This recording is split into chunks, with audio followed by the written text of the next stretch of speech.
All right, welcome everyone. This is the AP Computer Science A Best Practices session. We've got a fun poll up as we're gathering our group here. This is an 11 o'clock session, so if you can make sure that your microphone is muted, we'd appreciate that. I'm going to continue to admit people for the next minute or so.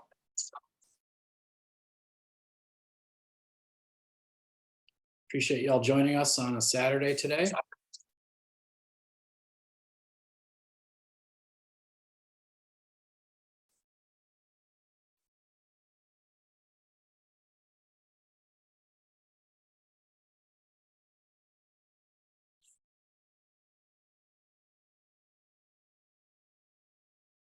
So while we're still admitting people in, just take care of some just kind of quick housekeeping for today's session. Again, hello, welcome to the AP Computer Science A Best Practices session. This session is scheduled to go for 45 minutes. If you appreciate that, if you could keep your microphone muted during the presentation, that'd be much appreciated. We will have time for questions throughout the session and at the end. So if you can find that Q&A button at the bottom of your Zoom window, that will allow you to add questions that you may have as we go through today's presentation. We are recording this session, so if you happen to miss something or would like to just come back to it, we will make that available on our YouTube channel after the conference is over, and we'll send you a link to all the recordings for all the sessions today. I'd like to echo some of the things that Jeremy said in the opening of the conference. Our mission is to empower all students to meaningfully impact the future, and we can't do that without all the great work that you all do as computer science educators. So thanks so much for developing your student skills and taking time out of your weekend to learn more about how to teach computer science and CodeHS tools. My name is Mike Jaber. I'm a customer support lead at CodeHS. I use he, him pronouns. I'm located in Chicago at the home office. And if you've ever written into support, you've interacted with my team. So we really appreciate all the work that you do. I've got a background in elementary ed and formal education as well, and also dabbled in web design and development in my earlier days. Joining me today is Alex from our CodeHS curriculum team. Alex is going to be helping to support the chat session and also is running our poll this morning. So Alex, I'm going to pass it over to you. Yeah, hi everyone. Glad you were all able to make it and join us. Super excited about all of the sessions today. And yeah, like Mike mentioned, I work on the curriculum team at CodeHS. And yeah, I've worked as a high school computer science teacher as well before this. So, but more importantly, today I'll be running the polls for you all. So nice to meet you all. Alex, why don't we go ahead and reveal the big answer for our poll results, and then we'll get started with our session today. Okay, so I'm ending the poll, and yeah, looks like we got a lot of people answering. The question was the number of worldwide pickleball participants, and the answer is 45 million. So there we go. Our correct answer. 45 million. I'm not. Yeah. Need to learn pickleball for myself. All right. Thanks so much, Alex. We're going to go ahead and get started. I'm really looking forward to today's session about AP CSA best practices. So I'm going to welcome our presenter, Joseph Keys from Agoura High School in California. Welcome, Joseph. Well, thank you so much. All right, so I think we should get started here. Been teaching for 26 years. I've been teaching computer science and math for all 26 years in here, specifically this course using CodeHS for about 10 years. The last few years, I've been using the Pro version. And a little more background, I was raised as a team player with sports. I was heavily involved with music and competitive marching bands behind the scenes. So many aspects of my culture within my class are really dedicated on the principles of being a leader and a manager and a motivator. So I want to just throw out some first fluffy stuff is the physical setup. And I want you to really notice that this is very untraditional. There's lots of tables, the tables of two. This is part of the culture that I have tried to set up in my classroom, because coding to me is not something like you watch someone code for a few minutes and then voila, you're a great coder. There is a lot of hand holding. You have to have an environment where you're able to reach out for help with other students. All right, so the physical setup in here, obviously you can see there's lots of tables of two. The directions, these tables get moved around all the time. We have many, many different types of modes. We have like a traditional learning mode. We have this dual sharing mode. It's really about the culture I've tried to set up in here, that it's not just about learning from me and then you're a great coder. You have to really be open with your partners. We'll talk more about partners in a second. And then there's a working mode where they're working independently. And then we have all different types of assessment mode. To make it general, we have partner assessments, which are a little untraditional. This is really the secret sauce of getting better through some low stakes assessments. Notice I'm not using the word test or quiz in here. And then we have some solo assessments. And then we also have some dividers or for privacy. Those pictures that I showed you, you shouldn't really be able to tell where is the front of the room. So that is what the room looks like. When they walk in each day, believe it or not, I use this little app called Flippity. If Alex or Mike can share my presentation link, there's lots of links embedded in here. Flippity is a way for me to, when students walk in, they see something that looks like this on the board with all their names. And within like 2 clicks, all their names are on the board. They can see this number, which is their table number. And then every single day when they walk in, they are next to a new partner. And these partners can be random. They can be rearranged by me very quickly in terms of likability, meaning they have the same strengths. It could be very common. I like to pair them up in terms of low and high skill sets. And it's also another subtle way for me to handle late students and absent students. So right when they walk in, there's an untraditional look of these tables, and every single day they're next to a new partner. I also have something that's a little, it got stemmed from COVID. I don't like taking attendance. So I have devised, again, this link, if I just click on it right here, it's daily check-in link right here. Well, if this is how we start class every single day, there's an attendance code, and this attendance code, if I go back to my presentation, is a question or a prompt by me that they are using to validate their attendance. And also it's a way to meet and greet and kind of give them a precursor about the lesson. So sometimes it's related to current events. Maybe it's a life lesson. Maybe it's a prompt for they have to do research prior to this lesson. Sometimes it's asking their opinions, they are creative. So this is another hour special on how I effectively use this attendance code right when the bell rings and we get started. I get to see a spreadsheet, and this spreadsheet has now been manipulated by me, and it instantly tells me, it cross-references whether or not you're actually a student in this class, whether you're late, whether you're on time. It's our way of starting class. So there's many ways to learn how to code in here. And I have this circular format that it's just not about listening to me, Mr. Keys, to learn how to code.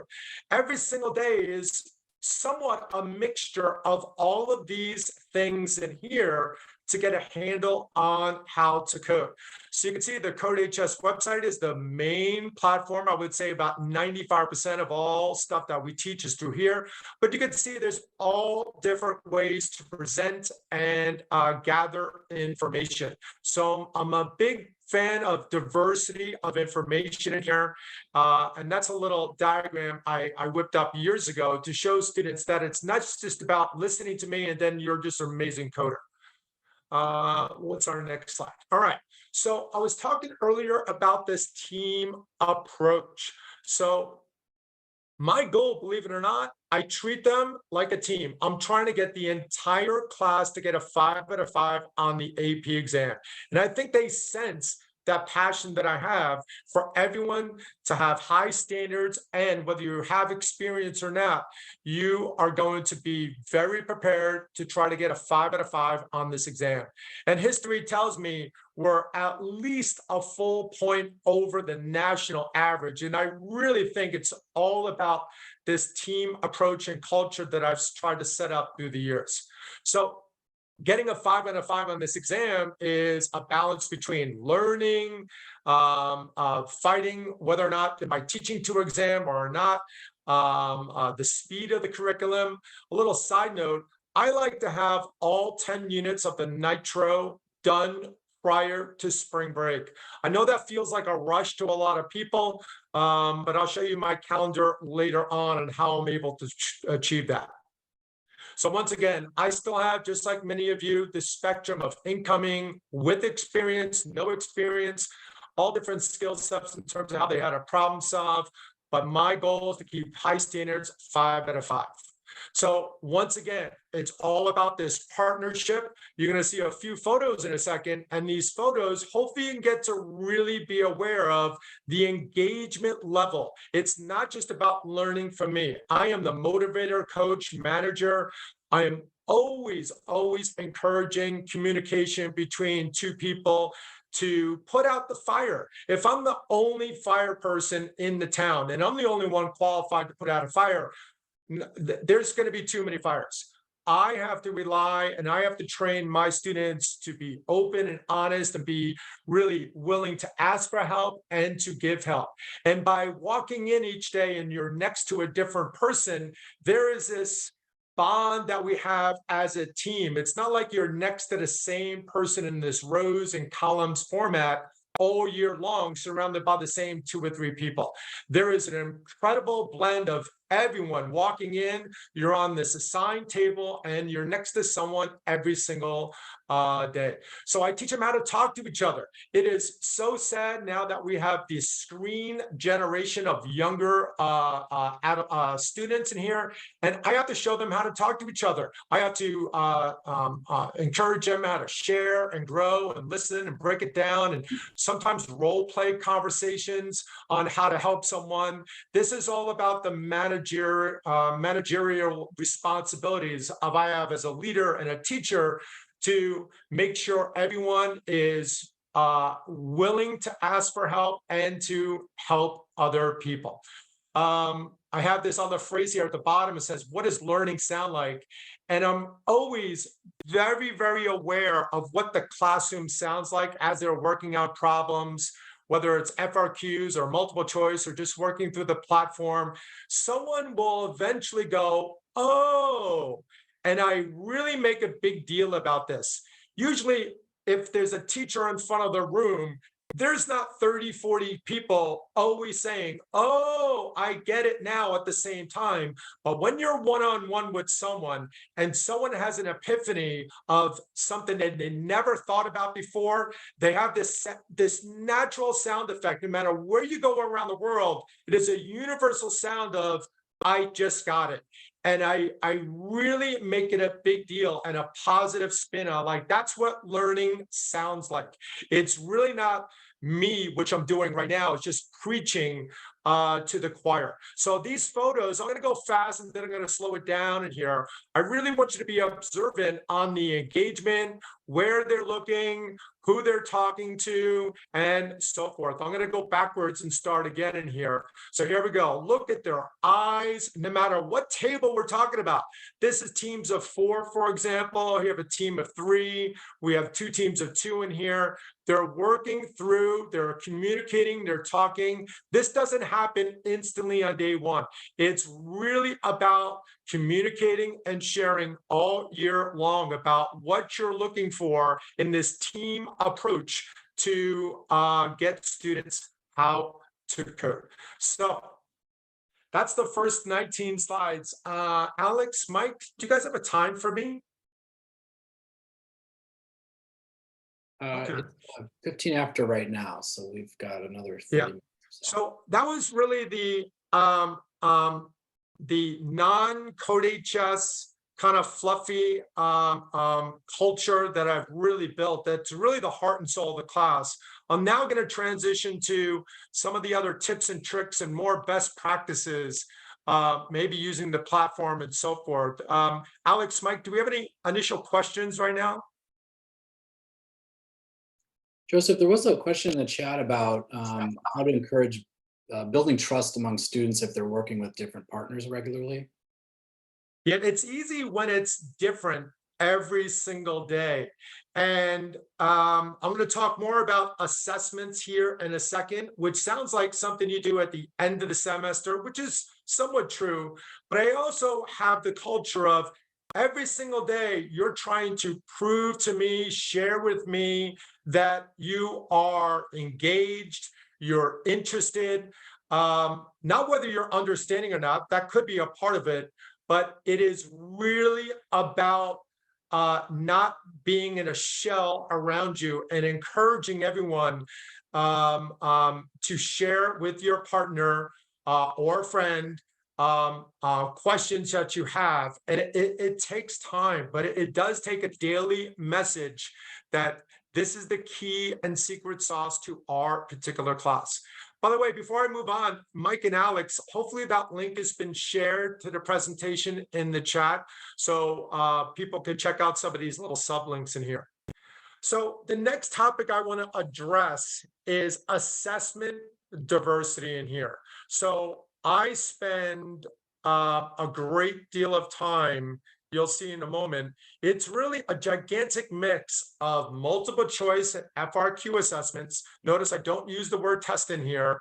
And I like to keep students guessing. If you just fall into like a math pattern where you teach half a chapter, then you have one little quiz, teach the second half, and then a test, there is a distinct pattern there all year long. My students, there is so much diversity in how we assess, and hopefully you'll get to see that in a little bit. Also, I'm preaching every day. I'm constantly assessing. I'm listening. I'm watching. I'm listening to their communications with one another. They're always being judged by me. So it's not something that might go in the grade book of me evaluating, but I am constantly telling them that you're always being assessed. And so in that case, I'm always preaching, always do your best. So what else do I want to share? No patterns in the assessment sources. I use CodeHS. I'm a big fan of my AP Classroom. I know that started out a couple years ago and it was kind of clunky. It's gotten much, much better. And it's a huge part of my assessment diversity. I like to create many other resources as well. And then there are some other competitors to CodeHS, but they're really seldom used. So I'm kind of working backwards here. Instead of giving you tips on how to present the information, that's going to be at the end. I'm really talking about the back end, what happens near the end of the unit. So believe it or not, we have these larger assessments per unit towards the end. And I allow 2 to 3 days, and we'll break down these days soon, towards the end of the unit. And this might entail 3 to 7 different types of assessments. So that may sound like a lot, but hopefully you're going to get to see that there's this this diversity that I'm talking about.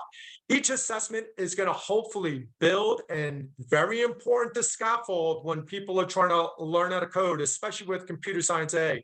It's really difficult for a lot of students to be able to just jump and just go, oh, I'm a great coder from day one.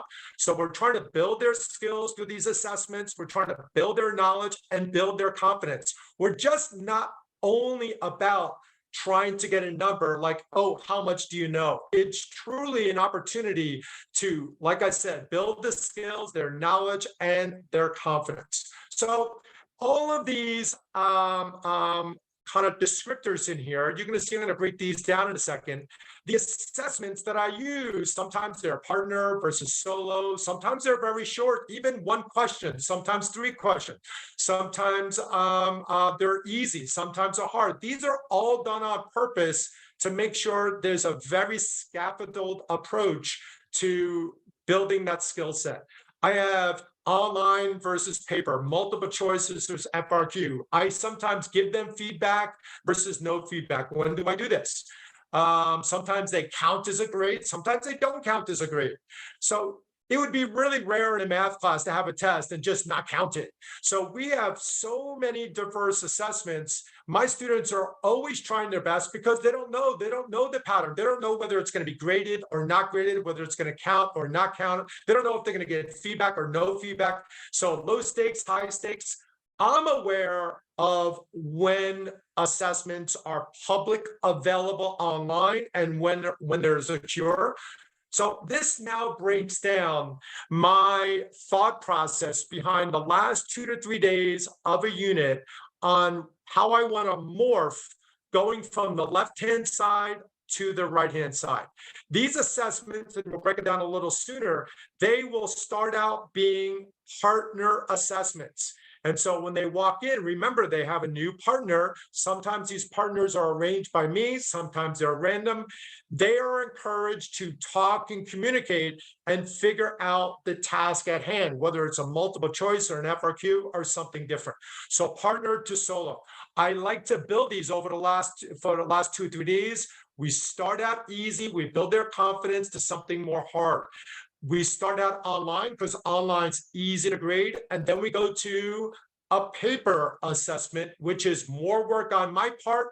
And so I have to balance how much work am I willing to put in for all this to happen. Sometimes they get feedback, to little feedback towards the end of these 2 to 3 days, low weight, low stakes. So they're willing to talk with one another and share and go, hey, why is this 2? Why is this C here? I thought it was B. And they are really, really helpful in this culture of helping each other out. And then towards the end, it's more weight and it's a higher stakes. When they're solo, a little more difficult, and it's on paper. So notice these assessments get longer throughout the back half of the week, and they get more secure in the questions because I know that all students around the country have instincts to cut corners and try to cheat and find answers online. It's a big pet peeve of mine. So what do these 3 days look like? There's last 2 to 3 days of these mixed assessments. So I have 3 slides in here, and notice right here it says day 1, 45 minutes. Now, what is day 2, day 3? Notice there's different times for each of these 2 to 3 days. So day 1 is typically like a traditional day of 45 minutes. And then we have a mix of block and traditional days. Day 2 is 2 hours, believe it or not. And day 3 is 2 hours. So let's break down each day one at a time to kind of see this transformation of low stakes partner assessments, maybe online, maybe unsecured, where they're preached, hey, I know the answers are online to some of these assessments. It's not about you finding the answer online because it may not be worth anything at all. You have to use this opportunity with your partner to get the kinks out, to use it as a pseudo review or practice. So I know it's an assessment where it might be graded, it might not be graded. These students, I wish you can see that they are trying their best to help each other out. It is a chaos if someone walked in because all pairs are communicating with each other, going through each problem one at a time and discussing and sharing. Hey, why is it D? I could have swore it was D, or I could have swore it was C. So they're constantly encouraged to discuss and share. And again, I role play, I praise. Whenever I hear incredible discussions and sharing, I'll stop the class for 10, 20 seconds and I go, this is amazing what you two are sharing right now. This is why we set up this culture of people sharing what they know, because it is not an on-off switch. On day 1, you are watching me code, and then on day 2, you're just an instant coder. It really takes a lot of scaffolding to build this culture to get everyone prepared for a 5 out of 5. All right, so this is assigned partners on day 1. It's relatively easy. Most of the time, these answers are publicly online available, but these are low stakes. Sometimes I do count it, but if I do, it's worth next to nothing. So if you're cheating, you're only hurting yourself. You're not taking advantage of getting the kinks out with your partner. So day 2, this is a let's call it a typical day 2. You still have assigned partners when you walk in. This will be an assigned partner assessment. Now it's a little more difficult. It's moderate to hard. The answers might be online. This might be an online assessment. Maybe the stakes are increasing, but they don't know. There's no pattern to it. I like to use my AP Classroom. MC here stands for multiple choice. They have different categories of questions that are scaffolded. They have topic questions. They have progress checks. These are building in intensity, building in difficulty, and then there'll be a solo one. This might be on paper. This might be online. This is now, again, moderate to difficulty, but now they got to do it by themselves. So the stakes with their grades are increasing. And again, it might be done through my AP Classroom. I may print out a paper copy. I may do it online. These might be topic questions. And then at the end of that day, since we have 2 hours, earlier in the year, let's call it after Unit 4, I have these what I call FRQ experiences. We do them together. As you know, FRQs can be a total buzzkill, so confidence destroyers. And so I hold their hand a lot with the FRQ experience. Earlier in the year, after Unit 4, we do them line by line together. I am showing them the patterns of how it's formatted, how to read what we're looking for, how they're graded. And I typically, since all these are published year to year, I purposely start with the most easiest FRQs I can start with. And I don't do 4 of them in one day. I just select one of the 4 FRQs. I pick a particular year, and then we go through it. So that's kind of like day 2. And there's a lot of hand-holding with the FRQs. On day 3, we have now more solo, moderate to hard. These are secure questions. It might be an online assessment. It might be a paper assessment. They don't know which one's going to count. Some of these could be long. Some of these can be short. Again, I'm using my AP Classroom, and there's an entire question bank where you're allowed to filter and use that question bank by unit. CodeHS did something amazing a couple years ago. They rearranged Nitro that every single unit corresponded with how the AP board develops their curriculum by unit. Every unit matches up. So when you use the My AP Classroom filtering by questions, you are getting, when you're searching stuff in Unit 5, those are going to be corresponding to the Unit 5 that you just covered in class. And once again, we have another FRQ experience, and I'm constantly holding their hand, and I'm going to morph that to eventually cutting them loose. Cutting them loose might be, if it's 20 minutes or 22 minutes to do an FRQ, you know that the first 5 to 10 minutes is not about coding at all. It's about absorbing. It's about reading. It's about understanding. It's about tips of, what am I being asked to do in here? How does this class relate to this other class in here?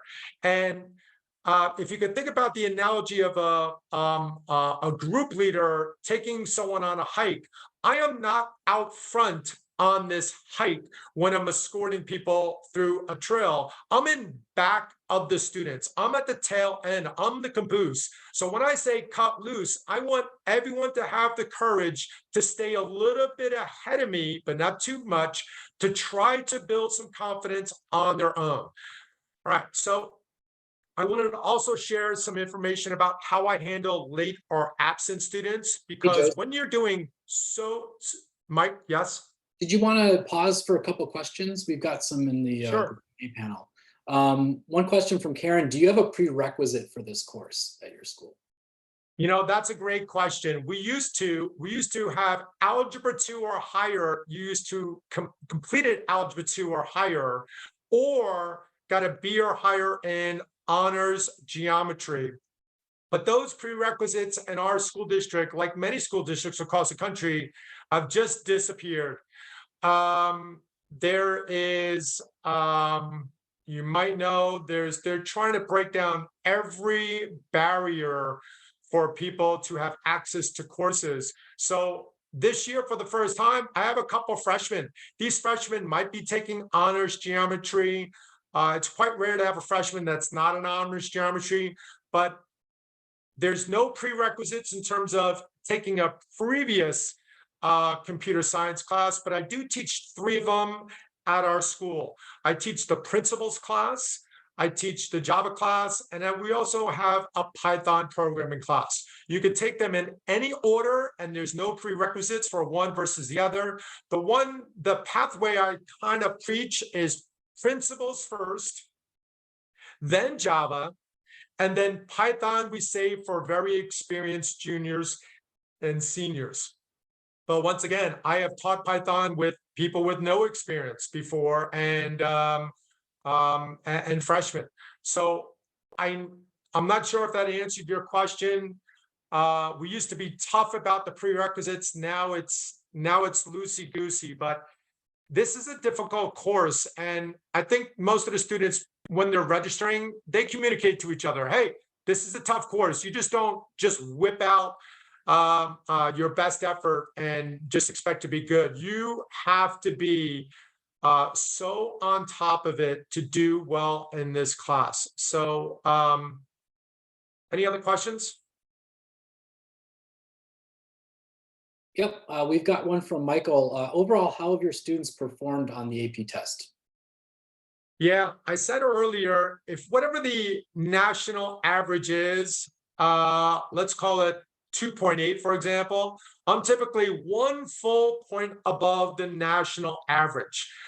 Just last week, we did our first full simulated AP previous year multiple choice exam of 40 questions, and this was graded right away. Now, this was not done in a sole effort. This was done by hand-picked partners by me, and the class average, and I have 2 sections of it. Each section has about 30 students in it. The class average was 34.5 out of 40. Now, many of you that have taught this course before, 34 out of 34, 35, that's a guaranteed 5 out of 5 that's going to be on the AP exam. That is an incredible score. But keep in mind, that was done with a partner. So that doesn't mean that both people know how to get a 34.5 out of 40. That just means that at least one of you knows how to get something very strong like that. But as they're taking those 40 questions, they're constantly talking to each other. Hey, what'd you think about number 13 here? I got A. What'd you get? Well, I got B. Well, why'd you think it was B? And there's a discussion going on. And so there's all these opportunities for this scaffolded learning in a low stakes environment. And so that's some of the history of my students that are high performing. And to me, it's all about the culture of working together and having a partner next to you at all time where you could be open and honest. And every day the partner is different. Other questions, Mike, Alex? We've got a few more, but I think we can continue with the presentation and we'll come back to those towards the end of the session, if that's okay. Okay. Yeah, we're going to run out of time, but there's just a lot to share here. So this is basically how I handle late and absent students. And towards the bottom, since we take so many and people are absent, sometimes I have it retake, but it's not taken right when they come back. I give them temporary zeros, and these zeros sting. And sometimes these zeros last 1 or 2 months. And why would that be? Because sometimes I double or duplicate grades. So someone is absent for a day on some assessments. And let's say this student was here for unit 1 and got an A, and it was here for unit 2 and got an A or a B. a mixture of A's and B's, and missed Unit 3's assessment. Maybe it was just one out of, or maybe just a few of the assessments for Unit 3. Well, they may not get an opportunity to make that up, and I will see their progress through Unit 4, Unit 5, and I'll make a decision student by student. And if this student again performs very well in Unit 4 and Unit 5, to me, there's no need to go back and do Unit 3, especially since some of this material is cumulative in here. So sometimes I mark it as an NA, sometimes I duplicate the grade, and so forth. But if you have a student that is just up and down like a yo-yo, I am definitely going to have them retake the assessment at a later opportunity. And this may stress a lot of people out if people are absent on your test, but this is the last thing on my mind, because in the end, you're constantly assessing each day. You have so many assessments. In the end, the more you have, the less each assessment is worth. Their grade gets very accurate by the end. So I want to talk a little bit about the AP exam and how it's mapped for the FRQs. So many of you may already know, here are the 4 FRQs and the topics. And this is how it's mapped to CodeHS. I don't really do any FRQ practice or handholding until after Unit 4, and then I strategically pick an easy FRQ from the first question, because the AP board tells you what they're going to be assessed on in these 4 FRQs. With FRQ number 2, I don't really do it until after Unit 9. You could do some of them after Unit 5, but I wait until after inheritance to do this particular one, because to me, this is the toughest one for students to kind of digest. Arrays and array list, I don't do until after these 2 units. And then 2D arrays, I don't do any FRQs until after 8. So I really pick and choose what we're learning on, and then I really supplement it with an FRQ dealing with that specific unit that we might have just done. And this is a trickle approach from not the start of the year. Like I said, after Unit 4, we begin this slow process of learning how to do an FRQ. The first 5 to 10 minutes, you're just absorbing the FRQ. You're reading it, you're rereading it, you're understanding the patterns of the AP board and how they present FRQs and what you're asked to do. So by the end of Unit 9, anything goes. And like I said, if we showcase an FRQ at all in class, during teaching or an assessment day, it's 1 FRQ at the most for these 4 months in here, November through February. And then maybe there's a rare day where we'll do 2 of them in 1 day. But that's my trickle approach with FRQs. And I really try to map them up with our curriculum. From day 1, I preach there's basically 2 skills you need to know in this class preparing for the AP exam. The multiple choice means you have to know stuff, and the free response means you got to do stuff. So all of these are sub skills with knowing stuff, reading skills, reading code, predicting code, analyzing code. Those are always associated with multiple choice questions. And then the other half of the spectrum, you got to eventually know how to code by yourself. But like I said, there's a lot of hand-holding in my class to get them to understand that there's mistakes to be made. You're going to fall down. You have to learn how to get back up. It's that whole mentality of a coach. Sometime after Unit 8, I introduce, before we go to Unit 9 in inheritance, I have these standalone longer projects. So these longer projects, now we know enough code to be able to kind of connect multiple units. Some of the names that I have kind of come up with is my multiplication formatting projects. I have what I call a 5 and 9s, a magic grids. I have a COVID challenge. I have a chess challenge. And these are all alternative names of some of these projects are well-known Java projects that are a little more intense that I've found through the years. But I spend at least 2, sometimes 3 weeks on these standalone projects, getting kids to eventually connect all the dots together and eventually do it by themselves. So this transition to coding by yourself is, I used a lot of analogies in this class. It's like getting a push from a friend. You got to treat it as like, I want to do it by myself, but if I need a push, you have to reach out to your partner, a friend to get a push. If you're copying and pasting, that is definitely not learning. So again, if you're trying to learn how to ride a bike, you don't watch a YouTube video on how to ride a bike. The way you ride a bike is you have to actually do it. You have to get on the bike and you have to understand you're going to fall down, you're going to get back up. So I use the analogy of a parent maybe holding the back seat of a child riding the bike, and you're helping them with the balance. You're not keeping their balance for them. That would be that wouldn't be good. You need for them to understand how to develop their balance. It's something you don't learn through a little video. Another analogy I like to use is mama bird versus baby birds. I am kicking them out of the nest, and it's scary to fly for the first time by yourself. So there's a lot of hand holding and so forth. And these projects that I mentioned, I have a different way, a Google submission link that we use that I track where all these projects are, and it just works for me. I know we're running out of time in here. There's so much more to share, and I apologize for having too much in here. I have all different things on the CodeHS platform that many of you may have seen or used before. I'm a gigantic fan of the sandbox and how we use that in class. I'm a big fan of their videos, but I just don't play their videos. I play, I pause, I highlight, I play, I pause, I highlight. I have all sorts of notes and summaries on the board. There's just diversity of information that's coming to them. But this is some of the resources that are on CodeHS. I'm going to just scan through here because we're essentially out of time.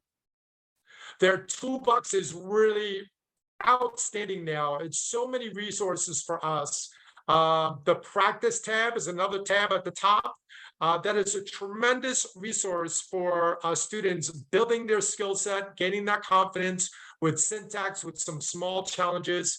The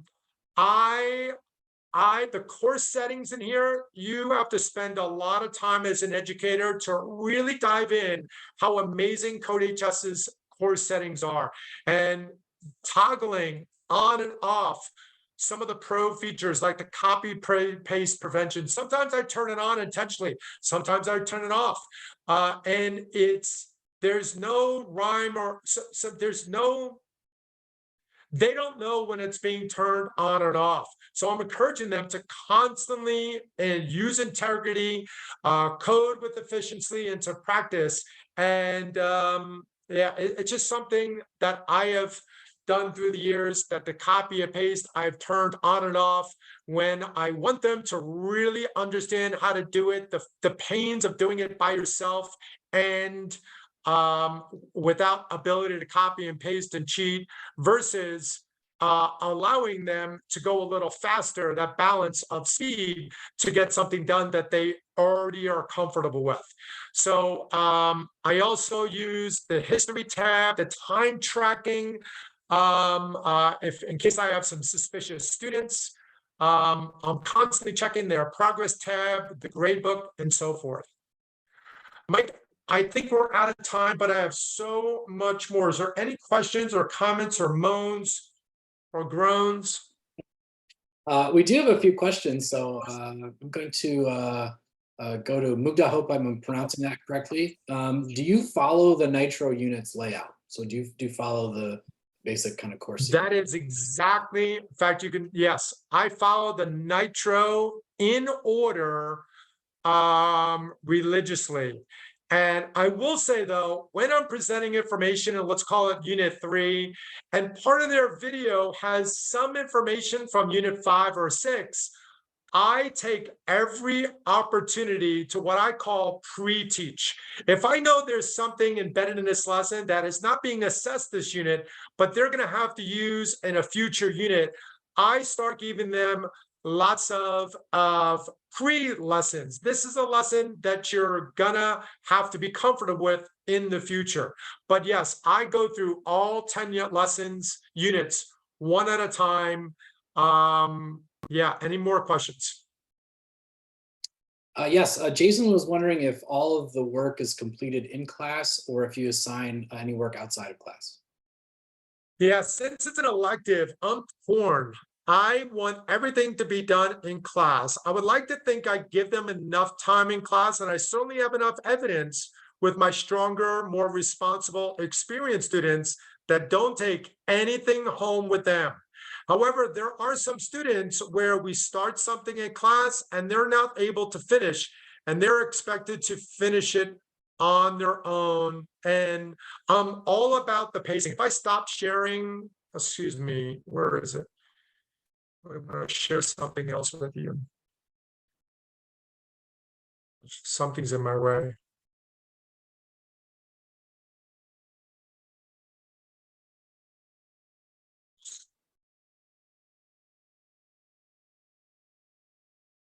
Never mind.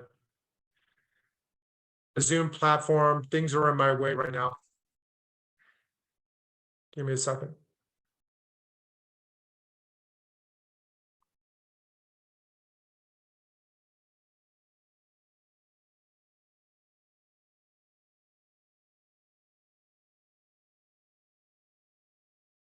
Ugh.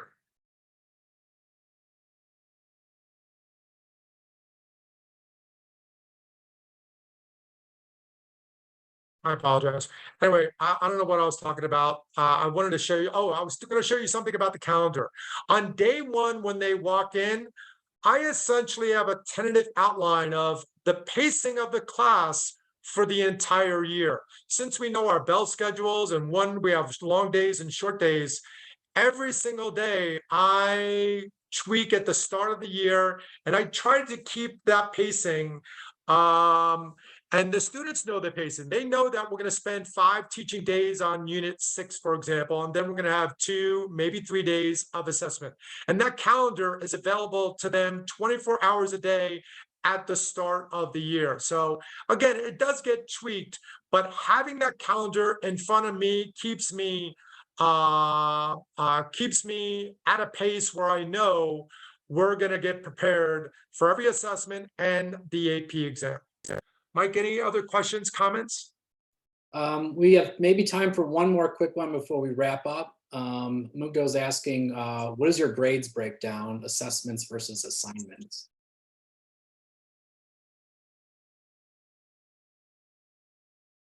I really want to show some other links, but I was having trouble sharing different aspects on my computer right now. I use a weighted average, weighted categories for my students. And then once again, I don't use the word test. I don't use the word quiz. I use words like major assessments, minor assessments, small projects, larger projects, CodeHS progress. I use another smaller one that says third-party apps or other platforms. I use something like Final Project. So I have these categories where each one, there's no category that is above 30%. So the diversity of the different types of assessments and projects is something that we use to get this very, very diverse grade, and the grades typically match with their AP result. So I have a lot of A's, and those students get 5s. I have a lot of 4s. Those students get B's in the class. And we have a handful of 3s, and it's quite rare for students not to pass our exam. And just like it's quite rare to have a C, D, and an F in this class. It's a demanding class, like you guys all know. Usually some of the brighter students of the school take this class. And so my grades, if you looked at them right now, typically A's or B's, rarely that we have a C. And the same is true for the AP exam. We always have a little bit more than 50% of our students getting a 5 on the exam. And then the other largest weight is people who get 4s, and then an occasional couple of 3s. And it's really rare that someone doesn't pass the AP exam. Joseph, thank you so much for all of that information. I know we didn't get through all of it, but Alex, if you could drop the presentation again into the chat for those of you that joined late or just want